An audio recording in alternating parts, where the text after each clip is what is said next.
अस्सलाम वालेकुम viewers, welcome back to my channel. How are you? Hope you will be fine. ऐसी खुशियाँ हंसती रहिए, बातें और दुआओं में याद रखिए गाइस। आज की वीडियो में हम बात करेंगे कि अगर आप भी अपनी फेसबुक पे अपनी फ्रेंड लिस्ट को हाइड करना चाह रहे हैं, अपने फ्रेंड्स को हाइड करना चाह रहे हैं, तो किस तरह से कर सकते हैं। चलिए वीडियो स्टार्ट करते हैं।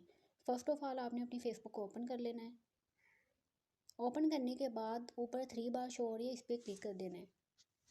जैसे इस पर क्लिक करेंगे थोड़ा सा स्क्रॉल डाउन करना है और स्क्रॉल डाउन करने के बाद यहाँ पे सेटिंग एंड प्राइवेसी में चले जाना है एंड देन सेटिंग।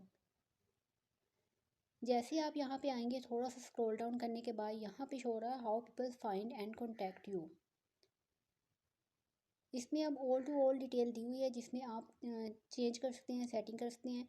और यहाँ पे सेकंड नंबर पे आ रहा है who can see your friend list, तो यहाँ पे क्लिक करेंगे और क्लिक करने के बाद यहाँ पे आपकी मर्ज़ी है ओनली मी कर दे, सिर्फ आप ही अपनी फ्रेंड की लिस्ट देखते हैं, या फिर फ्रेंड्स कर दे, पब्लिक कर दे, जो भी आप करना चाहें वो कर सकते हैं। और इधर ऑप्शन भी दिए हुए हैं कि कोई भी फ्रेंड हो जिसको आप दिखाना चाह रहे हैं तो उससे भी कर सकते हैं।